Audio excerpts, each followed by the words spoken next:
למה הזקן שלך לא מדוגם? אני לא יודע על מה אתה אתה מדבר. מסריק ב... אהבת? Beards. Let's talk about them. I have one.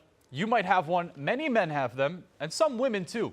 If you were an Israeli soldier up until now, you likely had to shave it, unless you got special permission from the higher-ups. But now, that's all about to change. I'm Simcha Brodsky, coming to you live from JFeed Studios here in Jerusalem. This is Overnight Israel. Here's everything that happened overnight while you were sleeping.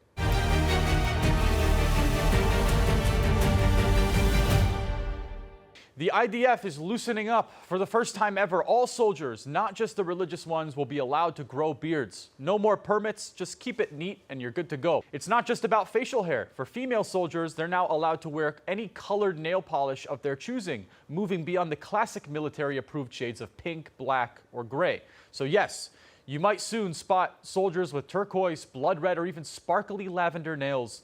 Another shift, troops will now be allowed to head home in tactical uniforms. Previously, they had to change into formal dress called Madeh Aleph before they left the base. Now, it's come as you are, come as you go, leave as you want. These changes haven't officially been signed off yet, but the army says that it's just a matter of time. Let's talk money, because the markets are shaking. The Israeli shekel is taking a hit this morning, dropping more than 1% against the dollar and nearly 2% against the euro.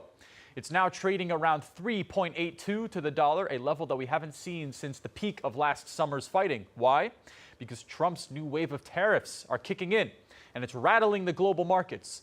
Nearly 60 countries are now facing higher U.S. duties, with China getting the worst of it. In some cases, tariffs on Chinese goods are rising to a staggering 104%. That kind of economic warfare has consequences. Israeli financial institutions, which hold tons of U.S. securities, are seeing those assets lose value. So they're rebalancing, dumping shekel, buying dollars, which drives our currency, the shekel, even lower. But it's not just the shekel.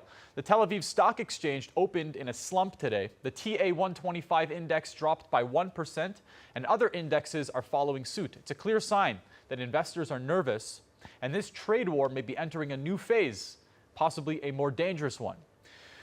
Prime Minister Benjamin Netanyahu landed back in Israel this morning after a high-stakes visit to the White House and was in court 2 hours later. He was set to testify in his ongoing corruption trial, but his legal team made it very clear. They say he's very tired. No, really, that's actually the official line.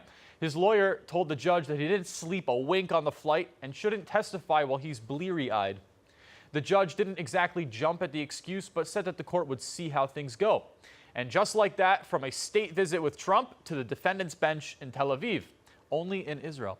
Amit Sigal reported that this is the 4,000th case in the trial. The court has granted his request to end a little early because the prime minister needs his beauty sleep too. And finally, a powerful, emotional moment in Washington last night freed Israeli-American hostages Keith and Aviva Siegel, along with Yair Horn, joined President Trump on stage during a Republican dinner. They said, "We owe our lives to you." That's what Keith told the former president, thanking him for putting the hostage crisis at the top of his agenda and helping free 33 captives. Yair Horn was held by Hamas for nearly 500 days. He said, "We were in hell, but when Trump was elected, we knew someone who gets things done was back in charge." Horn's brother, Eitan, is still in Gaza, and he begged Trump not to stop until all 59 remaining hostages are home. As Passover approaches, they're hoping that this year's Seder will have one more seat filled. From beards in the barracks to billions lost in tariffs, and from courtrooms to hostages, it's just another day in the Jewish state. For JFeed.com, I'm Simcha Brodsky. This is Overnight Israel. And hey, next time we see you, you'll probably be rocking pink nails and a beard. Until then, stay safe, stay strong, have a beautiful Passover.